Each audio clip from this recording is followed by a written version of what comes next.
প্রয়োজনে ওই নদীতে সাঁতার দেবান হাঁটেন। কি ভিডিও করতেছেন? দেন আমার কাছে। ওই কি সব রানিং রানিং। সম্মানিত দর্শকবৃন্দ, আপনারা দেখতে পাচ্ছেন আমরা চরমোনাইয়ের যে কেন্দ্রীয় জামে মসজিদ সেটার সামনে আমরা দাঁড়িয়ে আছি।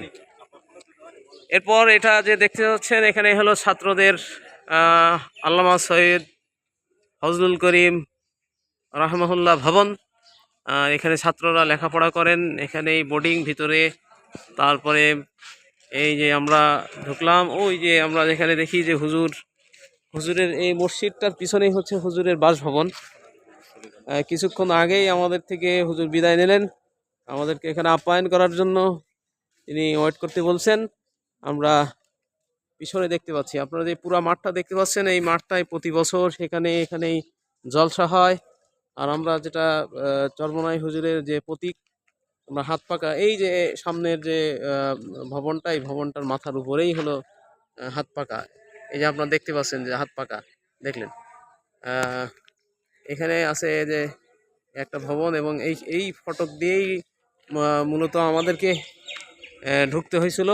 সামনে সরাসরি যে বরাবর দেখতে পাচ্ছেন এই রোডটাই হলো মূল রোড, সেই মূল রোড থেকে আমাদের ভিতরে আসতে হয়েছে। আমরা আমার সামনেই আছে ভাই রবিউল ইসলাম ভাই, আমরা সবাই একসাথে আসছিলাম। সুন্দর পরিবেশ।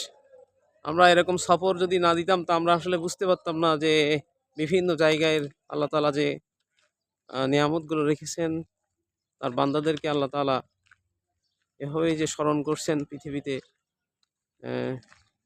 শুকরান জাযাকুমুল্লাহ বিখাইর। আপনারা যে মাঠটা আমরা এখানেই মাহফিল হয় প্রতি বাৎসরিক। আর সামনে যে ভবনগুলো দেখতে পাচ্ছেন অসাধারণ ভবন। এটা খুবই একটা সুন্দর জায়গা এবং মনোরম পরিবেশ বলা যায়। এখানে লেখাপড়া বাচ্চারা বা ছেলেমেয়েরা এখানে খুব সুন্দরভাবে লেখাপড়া করে। দেখতে পাচ্ছেন এখানে পিছনে 2টা টাওয়ার। পাশাপাশি আমরা এই যে সড়কটা, নতুন একটা সড়ক তৈরি হচ্ছে, খুবই ব্যয়বহুল একটা বিষয় এখানে। এই যে আরেকটা ভবন, আমরা এখানে আসছি। আমরা গতকালকে ছিলাম ঝালকাঠি এনএস কামিল মাদ্রাসা, সেখানেও কিন্তু আমরা অসাধারণ কিছু বিল্ডিং এবং দৃশ্য আমরা উপভোগ করছিলাম। আমরা সেই মাঠটা আপনাদেরকে দেখাচ্ছি, চরমোনাইয়ের যে মাঠ, সেই মাঠে আমাদের এখানেই ফয়জুল করিম এবং তানাদের ওলামায়ে কেরাম নিয়ে যে প্রতি বছর এখানে মাহফিল হয়, সেই মাহফিলের যে ব্যাপক একটা মাঠ, ওই মাঠের ওই পাশে দেখতে পাচ্ছেন ওই যে একটা থাম্বা, ওই থাম্বার পরেই হচ্ছে একটা নদীতে চলে গেছে। এটা হচ্ছে বরিশালের নদী, একবারে নদী পাশ দিয়েই হলো এই মাদ্রাসাটা অবস্থিত। আপনাদের এখানে দেখালাম। সবাইকে ধন্যবাদ। আসসালামু আলাইকুম।